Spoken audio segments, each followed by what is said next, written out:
All right, Brady, my watch just struck 2 o'clock here on the East Coast. Is it okay if I go ahead and get this party started?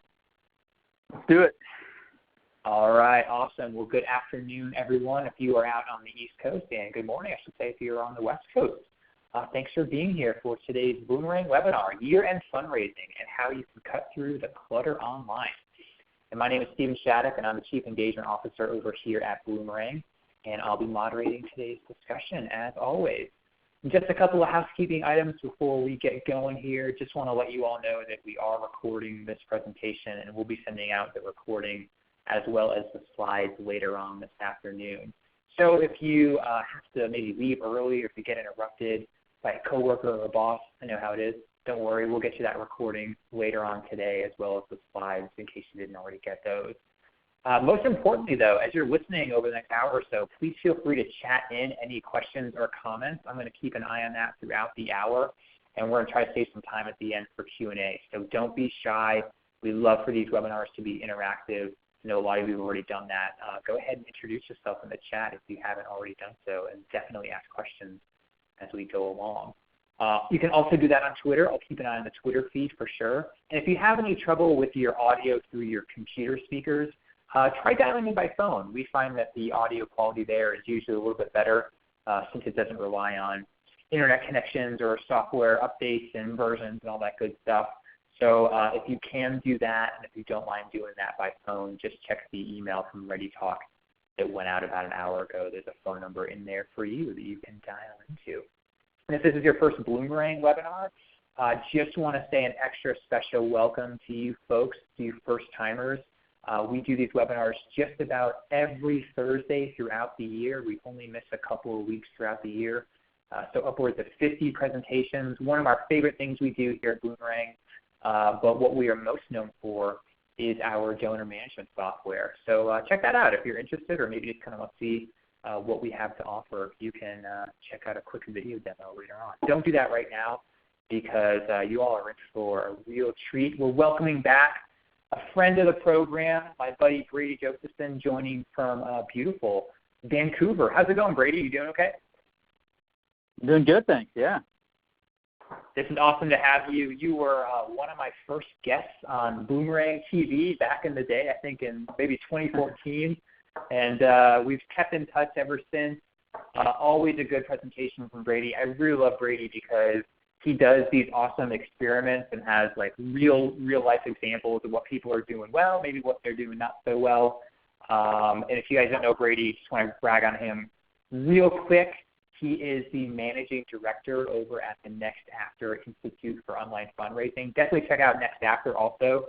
They do a lot of really cool A/B test experiments, and they give away all those results and kind of let you learn from their experiments. Awesome website, cool things on there.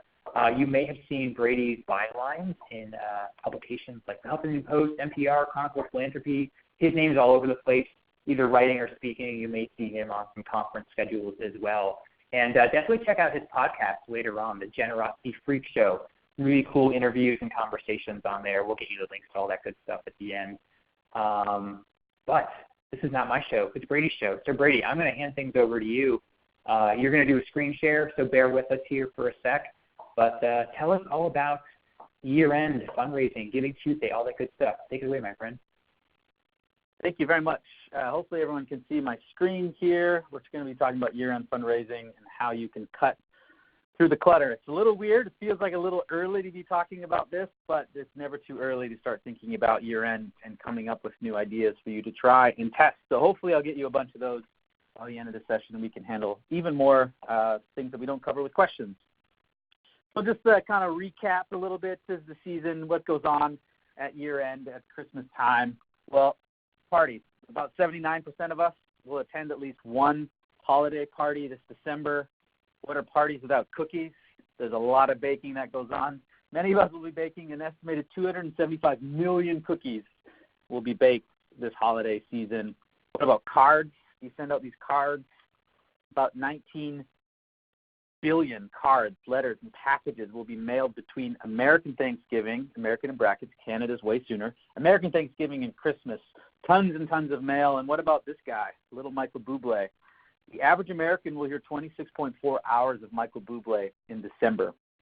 Now, that's not a real stat. I just made that up. But Michael Bublé gets quite a bit of airtime in Christmas time, especially here in Canada where we have to play a certain percentage of Canadian artists. And then what about your inbox? You just eat a bunch of spam. We will each receive about 3,630 emails in December alone. So it's a super incredibly busy time where people are sending things. We're hearing Bublé, your inbox is getting bombarded. How can you cut through the clutter? And that's going to be the focus of what I want to talk about today.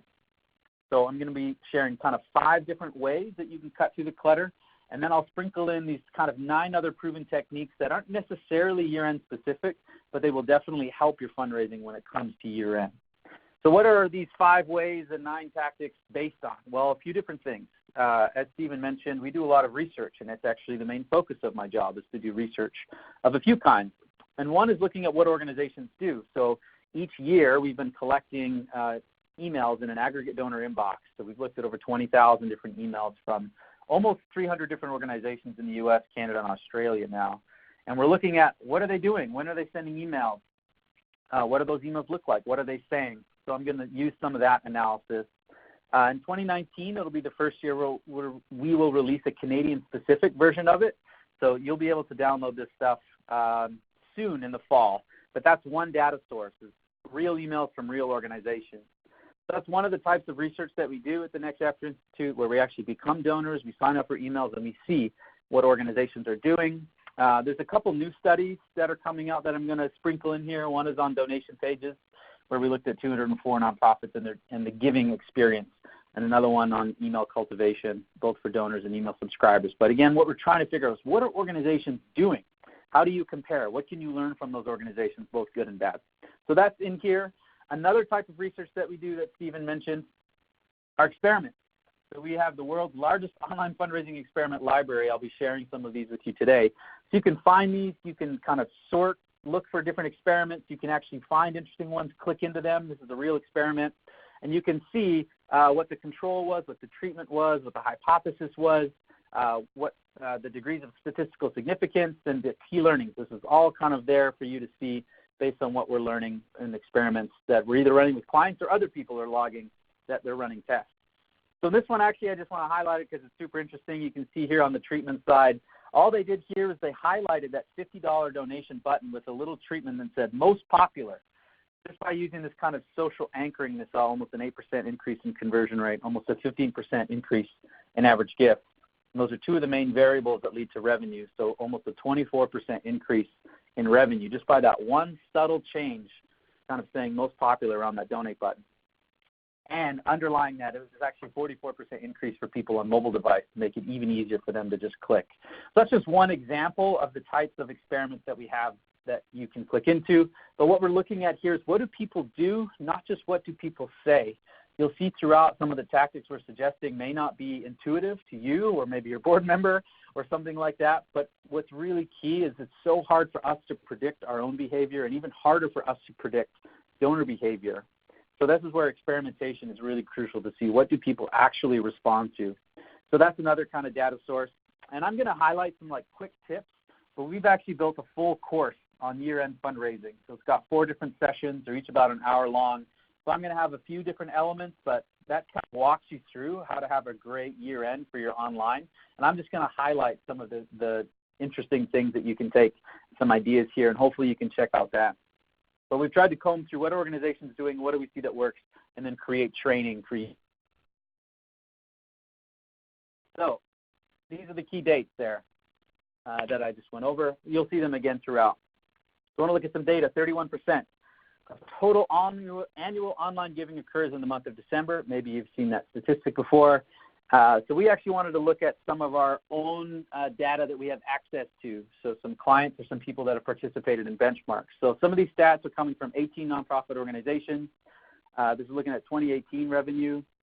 Totals about $80 million in total revenue, and all this data is coming from Google Analytics. So these are just kind of a snapshot or some benchmarks to kind of look at. And the first thing here, when we look at what percentage of total revenue, total online revenue, comes from calendar year end, and we found in our benchmark it's about 35%, so just over a third of, on average, revenue comes in this critical time period. Some as high as 80% of all their online revenue comes in this critical period. And this is actually, when we look at the timeline by date, you can see all these different graphs. And while they're coming at you fast, there's a very clear pattern in the data when we look at year ends from year to year to year to year. And that is that it looks something like this. We call it the year-end revenue curve. So I'll kind of walk through this and show where revenue typically comes from. Again, this is looking at a subset. So the first kind of spike there is Giving Tuesday. So we found in 2018 at least 5.4% of calendar year-end revenue comes on Giving Tuesday. This is actually up a little bit from 2017, where it was about 3%, and up from 2016, where it was close to 4%. So Giving Tuesday is a thing, and it continues to grow. And it's the first kind of spike point that you see there. Now, December is a key period. Last year, Giving Tuesday was actually November, so almost 77% of all calendar year-end revenue comes in December, which makes sense. It's a critical time, but it's also the biggest time in that window. What's more interesting is that 31% of calendar year-end revenue comes in the last 3 days of the year. So again, just about a third of everything that you're going to raise in calendar year-end comes in the last 3 days. And actually 21% comes in on the very last day on December 31st. That is a lot of transactions and revenue on one single day. And we looked at the average. It's about 19% of organizations in our benchmark. They'll get 19% of all their online revenue in this period in that last day. It's actually up from 2017 as well, where it's 16%. And it's about the same as 2016, 20% against the average. So December 31st is something that we're going to talk about more specifically. But just again, when we're looking at this calendar year-end period, you've got a Giving Tuesday bump. You've got this huge chunk in the month of December. And then you have this spike point in the last 3 days, and then this huge spike on the last day of the year. This is what we typically see when it comes to year-end revenue patterns. All right, so that's just a little data to set some context. What do you actually do? So here's the 5 tips to try and cut through the clutter. Number 1, can you try sending emails on the weekends? Remember this screenshot of the overcrowded inbox? How can you stand out in this inbox? And one of the things we looked at is, well, when are organizations sending, or what are the best days to send? And so here's what we found, going all the way back to 2013. When we look at email sends by date, you can see in the weekend here in 2013, a drop-off.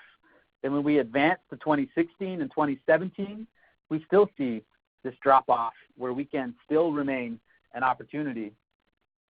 And in this newest study that we're doing, which isn't year-end, I should classify, we looked at there's about 3,000 emails from about 200 organizations. And you can see that very few organizations in general are sending emails on the weekend, whether it's by cultivation or solicitation type. Very few organizations are sending emails on the weekend. And again, if your job is to kind of stand out, one of the strategies you can take is hit them where they ain't. Hall of Famer Wee Willie Keller said, hit them where they ain't, or the technical term is a contra-competitive strategy. If everyone is doing this, can you do something else? So if everyone is sending emails during the weekday, can you sell during the weekend so that you can actually have a chance to stand out in the inbox? Because here's the other thing that we found, is that emails sent Friday, Saturday, Sunday can have sometimes up to a 50% higher average gift compared to emails sent during the week. So what often happens is when we look at kind of the 3 main metrics to drive revenue, traffic, conversion rate, and average gifts, those are the only 3 things that matter, the only 3 strategies that you're trying to employ. To send the email on the weekend strategy, you generally see less traffic. You do get fewer opens, you do get fewer clicks, fewer people are engaging with email. But what you see is those who do read, who do engage, we've seen a higher average gift, and we often see a higher conversion rate because there's less competition, there's not as busy, they got their coffee, whatever it might be. It's a better experience for them to engage with your fundraising ask or offer. So you may get fewer opens and clicks, but your goal is revenue. So you may see an increase in conversion and average gift. So that's one of the strategies that you can try when going into the weekend. It's definitely something we're testing, is can you send emails on the weekends to try to stand out from that cluttered inbox and hopefully see a higher conversion and average gift. Tip number 2, hopefully this one was kind of already obvious based on the data that we showed, but make December 31st a priority, and specifically over Giving Tuesday. Now, I am not saying don't do Giving Tuesday. We saw the little Giving Tuesday bump When you look at Giving Tuesday data, this is actually this red line here. You can see how Giving Tuesday is kind of growing over time and continues to grow. So I'm not saying don't do Giving Tuesday or don't, use the day. I am saying make sure December 31st is a priority, because even by this own chart that was produced by Giving Tuesday, look at how December 31st compares to Giving Tuesday. It's literally off the charts in comparison to transactions and revenue. Now, that's not the only thing that we should care about, transactions and revenues. There's other great things about Giving Tuesday, I understand. But this is what we see. We see 29% fewer emails received on December 31st than on Giving Tuesday. Much, much, much, much, much greater revenue and transaction on the day, and actually fewer emails. So to me, it suggests that our priorities are maybe a little out of whack. We spend a lot of time planning for Giving Tuesday, and December 31st might be a little bit of an afterthought. So yes, do Giving Tuesday, but make sure you have a plan for December 31st. Canadian organizations, this was even worse. They sent 346% more emails on Giving Tuesday than December 31st. And this, again, we see a 313% additional revenue on December 31st compared to Giving Tuesday, whereas 790% in 2017. Do you have a plan for December 31st? There's some reasons why December 31st is really important that aren't necessarily related to tax. I'll talk a little bit about, but it's a hugely important giving day. So do you have emails going out, and are you set up to make the most of December 31st? That's another kind of key tip. Tip number 3, just try sending more email. So how many emails should you send? Well, we looked at email volume and total emails received in December, and we saw about 5% of organizations sent nothing in December, so that's going to be hard to raise money if you're sending nothing. 17% of organizations sent more than 10 emails in the month of December, and the average organization sent about 6 emails in December. So again, this is kind of what's useful hopefully for you, is thinking if the average organization is sending 6 and some are sending 10, how can you kind of stay relevant and compete? And one of the ways is to actually just send more emails. Now, there's some tactics you can do where you can send to only people that haven't opened or haven't clicked, use some more advanced segmentation so you're not sending the same email to the same person all the time. But here's what our kind of starting point campaign looks like. And that course that I mentioned kind of walks through what this looks like. But the general progression is you start with engagement, so like a survey, a Thanksgiving, then you come into Giving Tuesday, and then you start hitting the main kind of year-end fundraising ask. You've got some other cultivation emails in there, a happy Christmas, and then near the end it becomes a lot more high urgent, please give today. And that's partly why December 31st, is a key thing to take advantage of, but also allows for you to have a high urgency appeal because it's the end of the year. So that's a lot of emails. That's a lot of work. So this is kind of the suggested minimum. So now we're down to about 1, 2, 3, 4, 5, 6, 7, 8 emails in calendar year end. This is kind of what we're saying is the starting point. So you should have some type of cultivation leading into your year end, and then that's kind of high urgency at the end. So this is kind of our bare minimum or suggested minimum. Again, remember, your donors are getting tons and tons of email. So it's unfortunate, but the only way to kind of make sure that you at least have a chance is to also send email.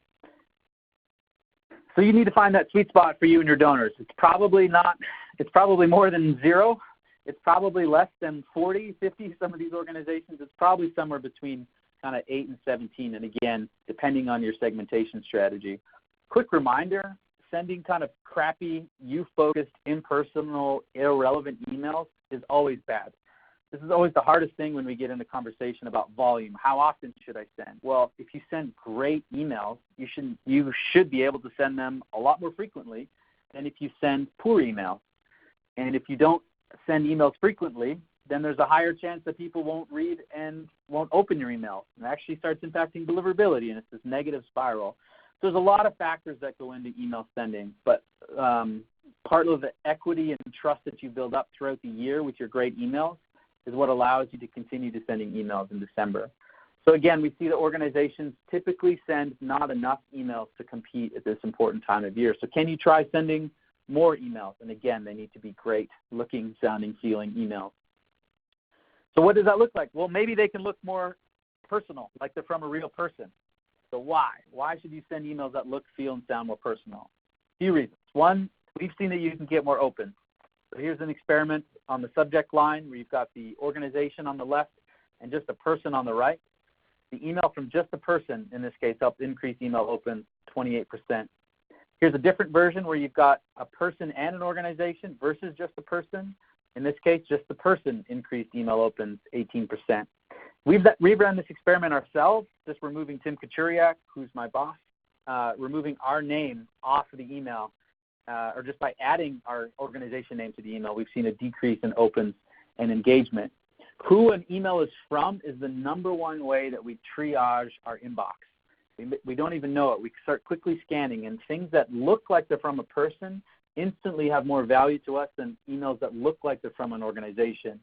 Because when we're doing this quick triage, we think, oh, that person is going to sell me something or market me something, where if you see a name or something more personal, we think it might be more relevant or more interesting to us just by default.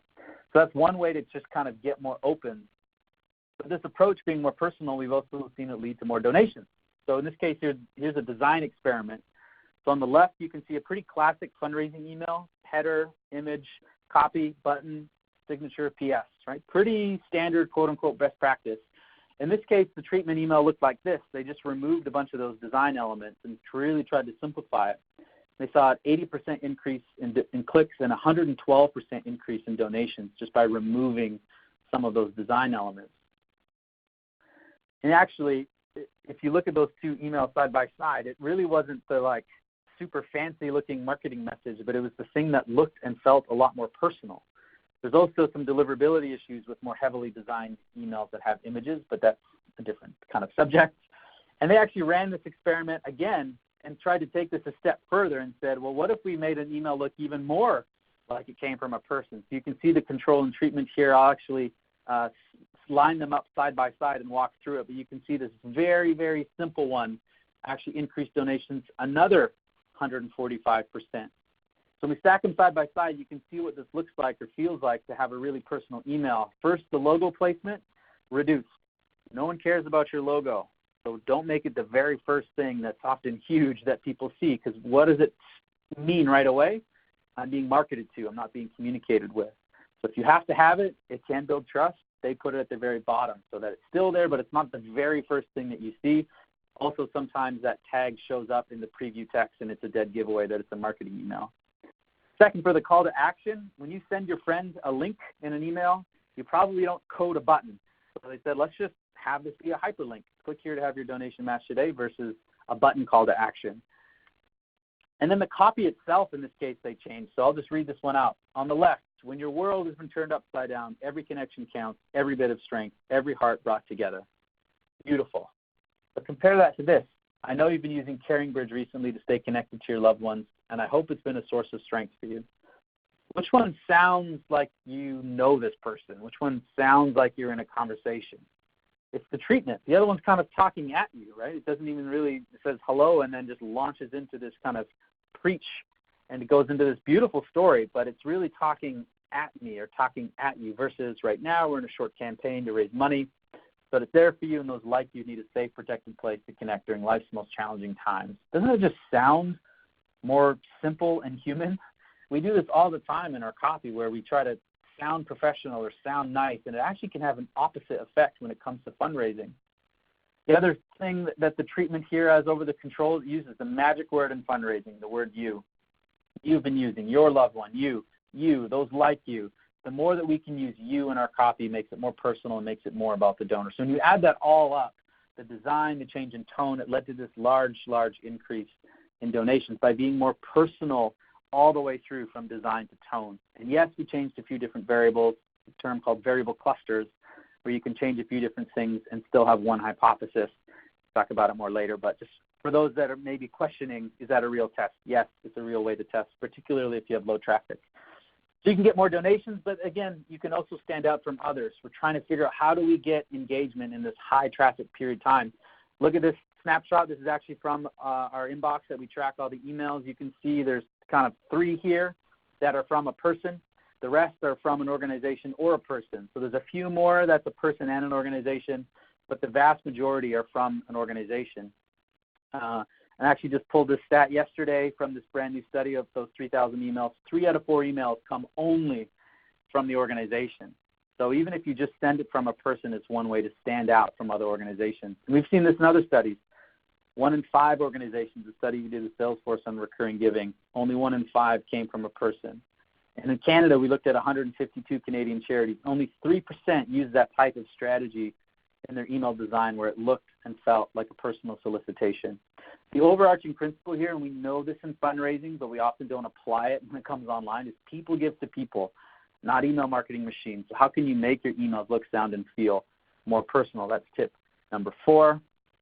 And then tip number 5, this is similar to the send on the weekends, but this is actually based on time. So can you send at off-peak hours? So again, we looked at when is everyone sending their emails and the time of day and created this heat map. So you can see that Tuesday to Friday, 7 a.m. to noon is by far the heaviest period in terms of when people are sending their emails.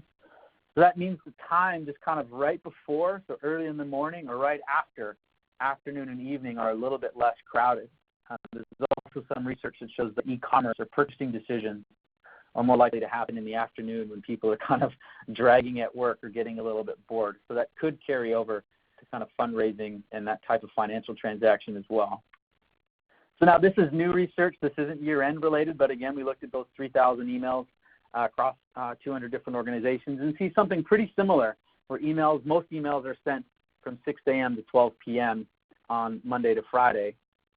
So again, a little earlier in the morning, a little later in the evening could be an opportunity for you and your emails to stand out, get more engagement and donations. So that's something worth trying as well. So try sending emails at off-peak hours. So this is very email heavy, which is the main way to drive online revenue. So how can you cut through the clutter or kind of do things differently? Worth exploring. Send on weekends. Make sure December 31st is a priority over Giving Tuesday. Again, I'm not saying don't do Giving Tuesday. Just make sure you do December 31st. Try sending more emails to make sure that you're staying in that donor's inbox in front of them in this busy period. Try sending emails that look and feel like they're from a real person, and try sending emails on off-peak hours, so kind of earlier in the morning or afternoon or early evening even. Those are the 5 tips that kind of try and cut through the clutter specific to year-end. Now I want to quickly go through some of these other ideas, make up some lost time for my phone cutting out. But here's a few other ideas from the Fundraising Research Lab that relate to your year-end fundraising. Here's idea number 1. It pays to thank your donors before your year-end campaign. The work that you do for 340 days throughout the year is really what makes this last 15 days of the year, 45 days of the year. My math's off. The work you do all year is really where you see the value and benefit of what you've been doing all year. And this includes thanking your donors. But there's a real specific strategy that you can take to thank them. In this case, this is an experiment looking at multi-channel cultivation. So what they did here is they sent the control group didn't receive a postcard before the online campaign. The treatment group received a postcard. All it did is said thanks, pointed them online to a video where someone could watch a little message of the executive director of the organization saying thanks. There was no ask in the postcard. That's all it was. It went out after American Thanksgiving, about 2 to 3 weeks before they were going to start their online year-end campaign.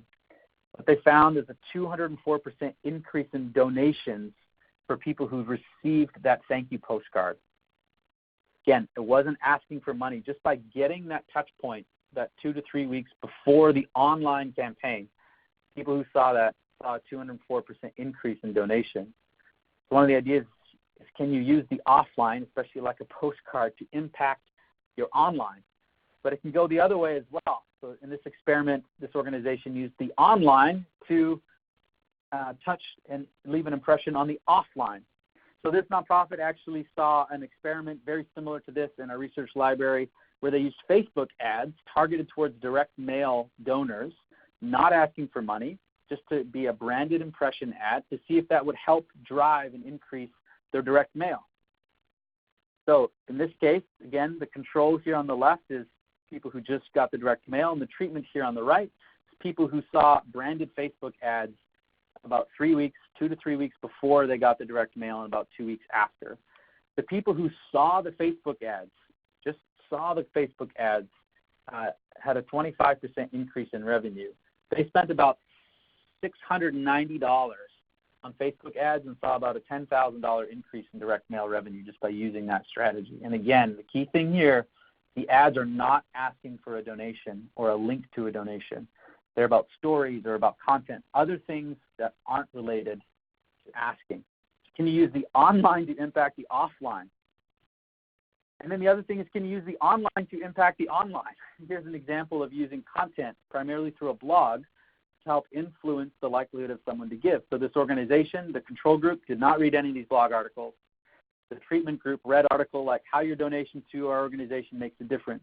Your support for the organization is critical. These 21 comments are pretty awesome too. And organizations having extreme impact, here are 4 examples. These are blog posts that donors or potential donors could actually read and see how it's kind of subtly or maybe not so subtly talking about the impact and value of a gift. The people who just saw those blog posts were almost 200% more likely to make a donation. And again, these articles did not have an ask or a link to a donation. This is how you can try to use online, your content, your blogs, your emails, not asking, to impact further down the stream the chance of someone making an online gift. So you maybe heard a few common patterns like, why does this work? Well, there's this concept called priming. It's where we kind of leave this memory effect in which exposure to a stimulus influences response to a later stimulus. This is where, in Canada at least, when I get into a car and I'm about to do errands, I immediately want Tim Hortons, because my years of growing up watching Tim Hortons commercials and then going through that pattern makes me want Tim Hortons. Or sometimes when you're like, I could really go for a Starbucks. What really happened is you saw a bunch of Starbucks ads and you don't really know it. This is priming or impression-based marketing, and brands do it to us all the time, and nonprofits typically don't take advantage of it because it's often very expensive and it's hard to do and it's hard to compete. But these key points make it possible. In each of those examples, it was kind of 2 or 3 weeks before, and the online version there with the blog post is a little shorter.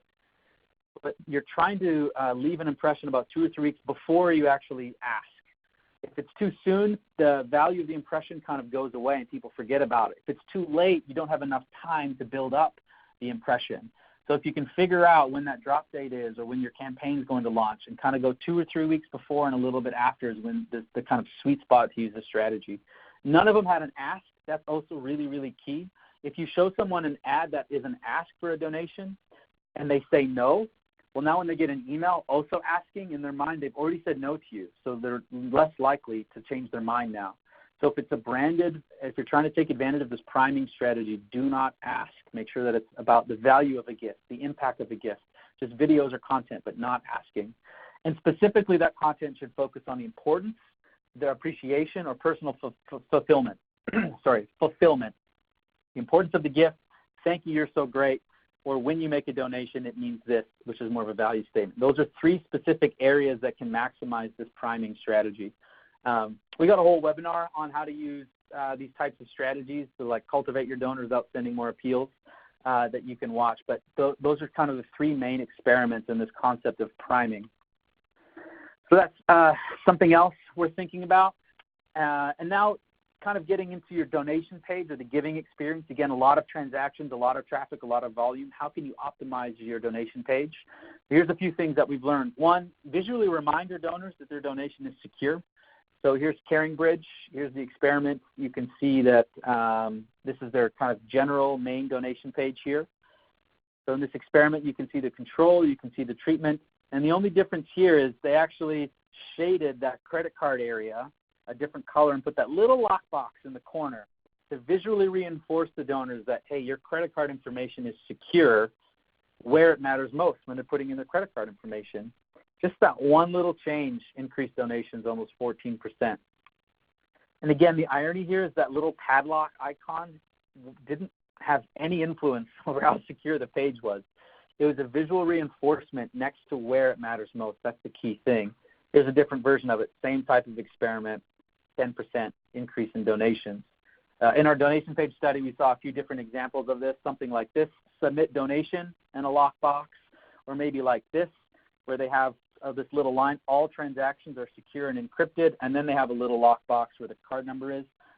Some of that's related to your form, but even that little line, all transactions are secure and encrypted, can just prime someone where it's important that their information will be secure. And information security is increasingly important, particularly for older donors who are most likely to give online and give large donations online. So this security thing is a small thing, but it can make a pretty big difference for your donation page, particularly at high volume year-end. Another pretty easy thing to try is remove distracting and unnecessary links on your donation page. Something as simple as this: navigation, no navigation, almost a 200% increase in donations. Again, for us as the donor, us as the marketer fundraiser, we might go, well, they already clicked donate, they're here to donate. Why would they click something else? Well, look at events. Ooh, that's interesting. A blog, policies impacting me, a bridge to something. These are all little things for them to get distracted. So just remove them. This is one of the things we look at when we do donation page studies. We find that over half, 55% of organizations have menu and navigation distraction. And another 38%, almost 4 out of 10, have multiple calls to action. So on a donation page, sign up for email or do something else. They've clicked donate or they've been driven to your donation page. Remove all possible distractions. Here's a good and a bad example. So not this on the left. See this navigation, all possible distractions. On the right, it's gone. The only thing you can do on this page is pretty much donate. If you go down to the bottom, you see all these other ways to give and then all these other links to click, different navigation, find food, get involved, social media. All of these things are possible options out that take donors out of a donation flow. Versus on the right, you can see, and you can see these trust marks at play. But you can see on the right, again, there's very few links, very few distractions. It's built and focused for you to complete the donation. So maybe you don't always have control over your form and things like that, but you should have control over what navigation items show and what other links you're putting on your donation page. Just remove them. Another idea here, if the goal is donations, which in this case it is, or we're assuming it is, try using text instead of video. This is a kind of controversial one every time we talk about it. But in this experiment, this is a video versus text. On the left, video. On the right, it's actually the same words that that man is saying, just put into text. And we saw a 560% increase by using text and not video. A big reason why video often decreases conversion rate is a few things. One is videos are very slow. If you've ever had to go and click a button, now you have to sit and watch this man talk for 30 seconds or a minute to tell me why my donation is needed. Where on the right, I can just scan and read and I'm on my way. I can extract value from reading and scanning, whereas a video, you can't extract value. You have to click play. And the value or why I should give is the biggest main reason why I should give. And so people will either skip over the video, they'll be impatient, they won't listen, it's too distracting. And you also get a little bit of an endorphin rush when you watch a video, and maybe that's enough for them to feel like they don't need to make a donation. So there's a few different things that go into why video maybe doesn't work on your donation page. Another example, donation versus no donation, 203% increase. Video versus no video. No video versus video, 77% decrease in video. Videos are great for clicks, great for stewardship, great for storytelling, but when it comes time to convert into an action on a donation page, we've seen no evidence that it helps and a lot of evidence that it can hurt and hurt a lot. So consider text and not video. And speaking of copy, you probably need actually more copy on your donation page to show why a donation is needed and how it makes a difference. Here's a few examples. You can see here on the left, there's just the one line. Together we're writing the next chapter of Illinois' history with some social media. And on the right, there's actually 4 kind of short paragraphs talking about what the organization does, the impact of the donation, why the donation is needed, and then reconfirming the call to action there before the form. And this helped increase donations 150%. 150%, or something like this, where you can just see here there's one extra line of 2 sentences just talking a little bit about why a donation is needed and what it does.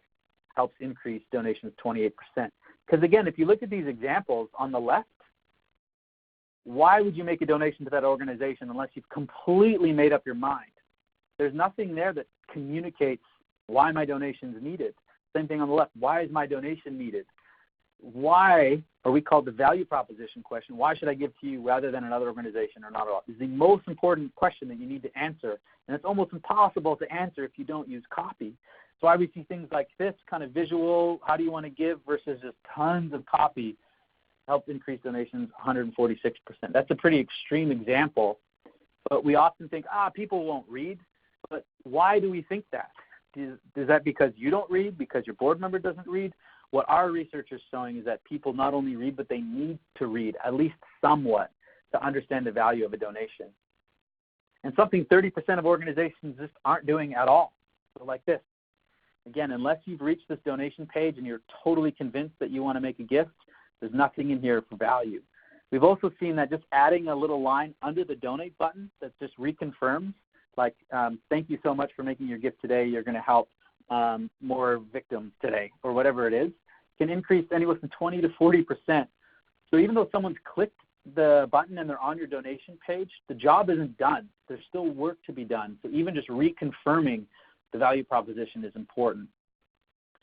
We found 62% of nonprofits did something like this, where they had less than 4 sentences. So, right, again, here's like a line or two, which is better than nothing, but it's really hard to truly know why your donation would make a difference.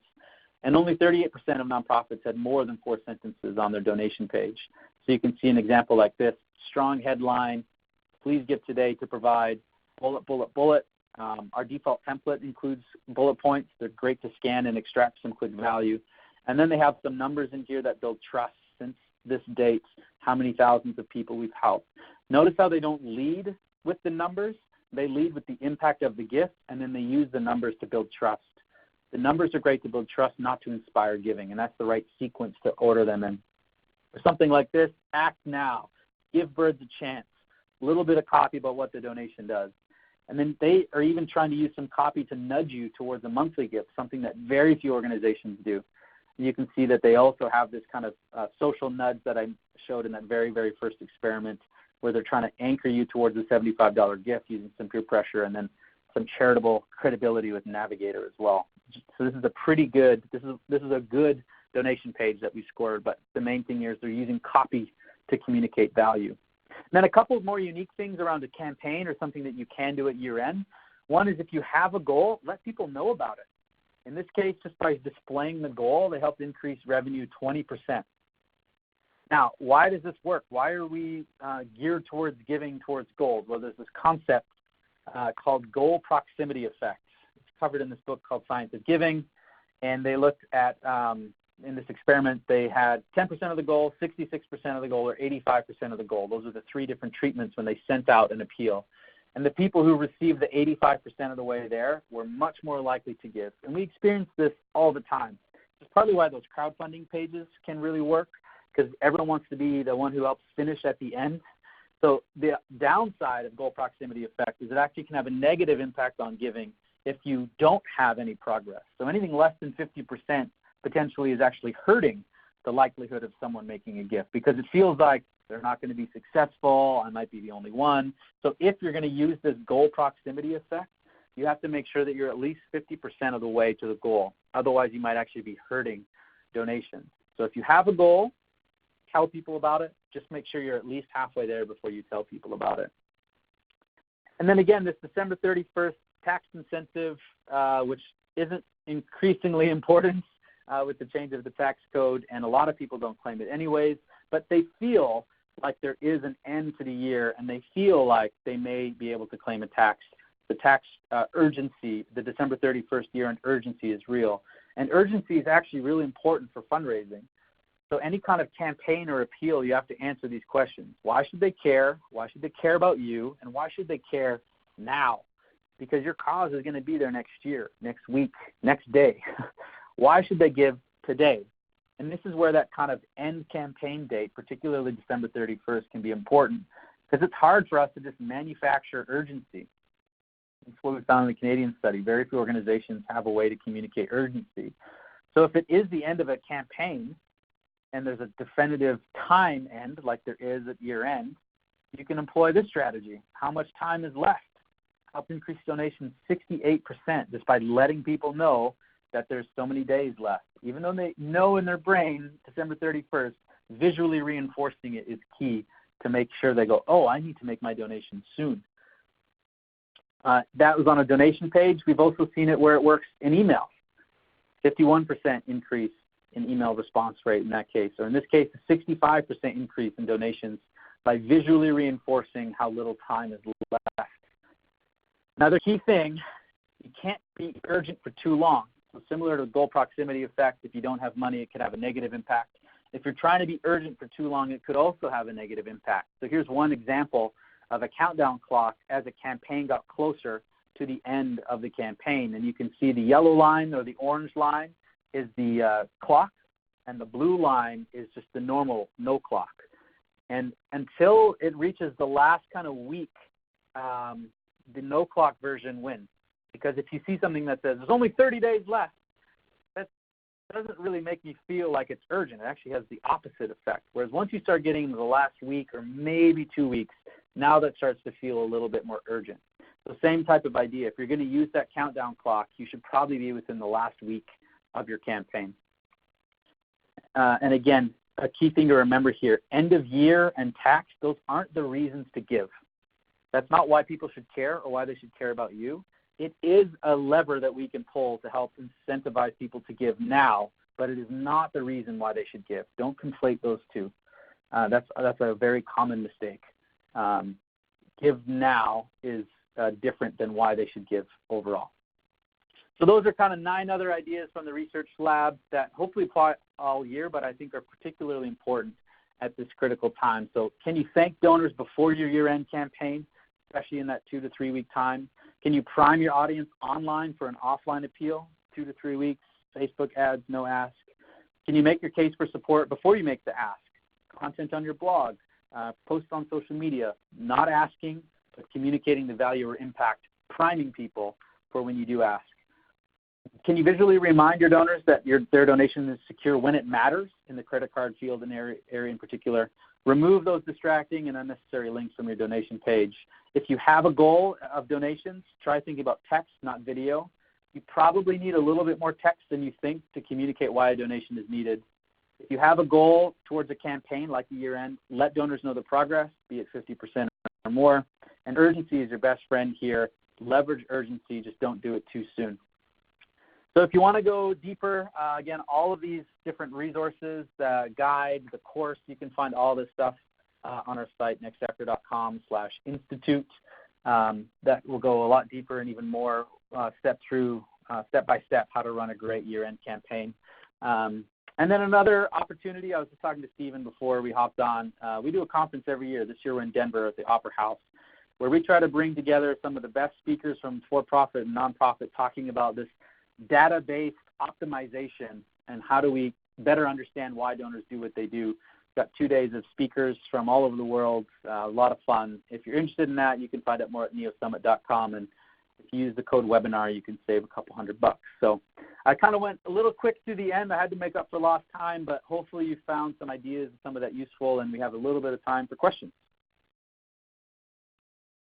Yeah, that was awesome, Brady. Man, my pen and paper is smoking from all the tips that you laid down. I love it. Thank you so much for sharing all that good stuff.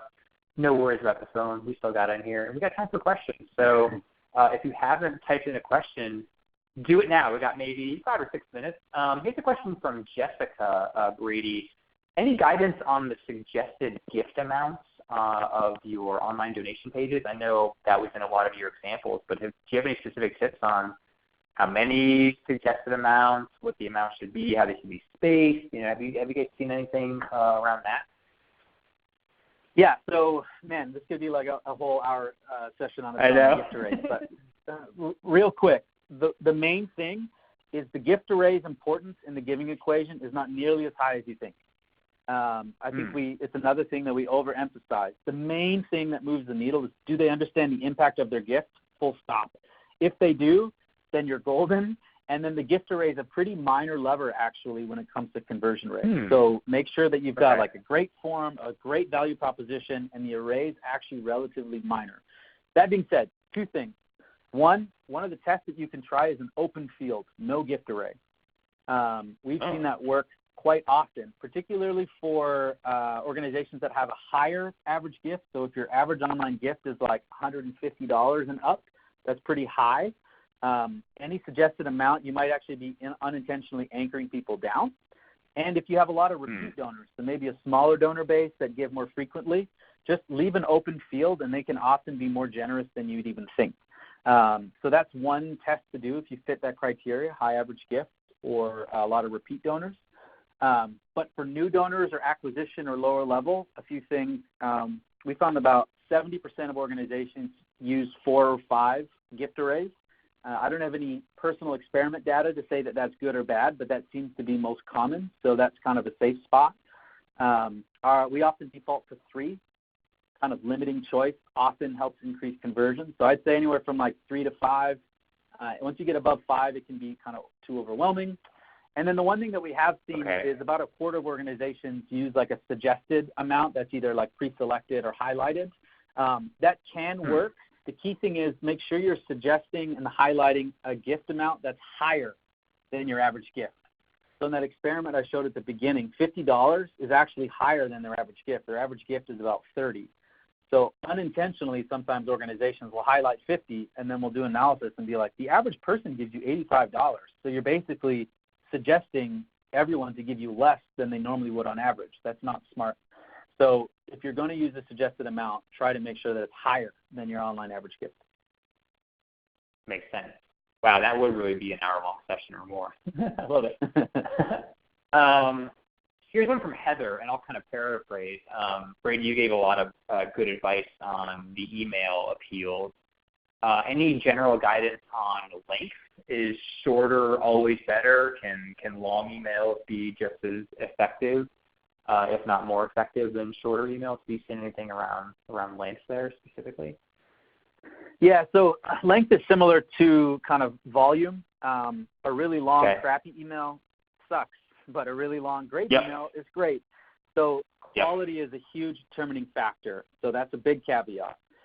Generally speaking, longer emails outperform shorter emails for fundraising. Again, the main thing that we need to communicate is why should someone care about you at all? Why should someone care? Why should they care about you? And why should they give today? And we normally need a little bit more time to communicate that to donors. In our own minds, we're like, yeah, we're the best. Why wouldn't you want to give to us? But donors are getting bombarded with tons of stuff. They've got kids. They're busy. So they actually need more reasons. So short emails will often get more clicks but less donations. Long emails will often get fewer clicks but more donations. And your goal for a fundraising email is donations. Where that changes a bit is later emails. So like December 31st emails or emails at the end of a campaign, those are typically a lot shorter. By that point, you've kind of made your case, you've primed people, they know why it's giving. You don't need some long exposition really about why their donation is needed. Hopefully you've done that groundwork and it's really like, hey, time's ticking out, your $50 is needed today to do X, Y, and Z, please give today. Like you can be a lot shorter at the end of a campaign. But generally speaking, we also need to kind of lengthen our emails as well. That makes sense. So it can kind of trail off towards the end of the cadence. That makes sense. Correct, yeah. Man, we're almost out of time. I'll put you on the spot for a final question, though, Brady. The chart you shared from Giving Tuesday to New Year's Eve, do you expect that spike to continue even though the tax incentive isn't really much of a thing now at the end of the year? Do you think that December 31st and that last week will continue to be the big week in the years to come? Or do you think Giving Tuesday will overtake it maybe? Nope. I expect that trend to continue. It might be slightly smaller. Like Giving Tuesday, I think will continue to grow, and December 31st might take a hit a little bit. The reality is only about a third of Americans were even able to itemize tax deductions before the new tax policy. And so not that many people are actually that impacted by the new policy, particularly online smaller donors that have never been impacted. Tax is so interesting because people will say it's kind of important or a factor for giving, and then actually when you do more like research and studies, like no one actually really cares that much. So there is a little chicken egg with like year end, and we send all these emails and urgency and tax, even though it's not really that important. But all that to say, tax has never been super, super, super important anyways. So I don't see that changing too much. There's other factors that go into December, like gratitude. People are with family. They've experienced a bunch of gifts. Maybe they feel guilty. There are some reasons for tax write-offs. We also think in linear ways like end of the year, start of the year. So there's a bunch of other things not related to tax that I still think make December 31st a really strong giving day. Don't sleep on it. Like you said, that was my main takeaway from this. There were a lot, but, man, don't sleep on that last week. Giving Tuesday is okay, but you all saw that spike in that chart. So stay busy that last week. I love it. Well, yeah, I mean, the other thing, too, it's just another thing, too, like, is someone on the phone? Is your website ready to handle more donations via customer service? It's kind of an unfortunate thing that it's such a big giving day that's kind of a holiday. It's after Christmas. Yeah. I used to work at a nonprofit where we had that week off. It's kind of tricky, but it's such an important time. You got to make sure that your systems, both online and offline, are really set up and ready to go on that day. That's hard. Maybe the vacation week should be January 2nd, not December 23rd. I don't know. That's an interesting point. Yeah. I'll leave that to you all for decide for yourselves though if you work. Wow, this was awesome, Brady. Thanks so much for being here and sharing all the work you do. I mean, you do all this work and then you just kind of give it away for free. So thank you. This is awesome. I hope everyone else listening enjoyed it. And I know we didn't get to all the questions, but you got Brady's contact info there. Hit him up on Twitter. He's always tweeting. I see that every day. He'll answer your questions. So don't feel bad about reaching out. Check out NextAfter.com. Check out NIO, his conference coming up. I always hear really good things about that. I need to get out there. Brady's been inviting me, and I've been slacking, but maybe this is the year I do it. Yeah, check it out. Got Adrian Sargent. We got some serious speakers there. We were talking about the speakers you're having. Really cool there. So go to it. And if you're in Denver, that's a no-brainer. You can go right over there. Well, cool. We'll send you guys the recording and the slides. Just look for an email from me later on today. We'll get all that good stuff in your hands. And hopefully we see you in another webinar. We're going to do these every Thursday. Like I said, we keep this train rolling. Got an interesting one coming up in 2 weeks from our buddy Linda Lykowski. 3 steps to advance your fundraising career. So if you are maybe struggling with upward mobility or maybe earning potential, earnings growth in your nonprofit career, check this one out. It's going to be a good session. Linda is awesome. She's been doing this a long time, wealth of knowledge, so hopefully you'll join us. There's other webinars on our calendar. We're scheduled out through next February already. Can't believe it. We're talking about year-end, so why not? So hopefully we'll see you again on another session. Look for an email from me with all the goodies from today. So we'll call it a day there. Have a good rest of your Thursday. Have a good weekend. Stay safe. Stay cool out there. And we'll talk to you again soon. Bye now.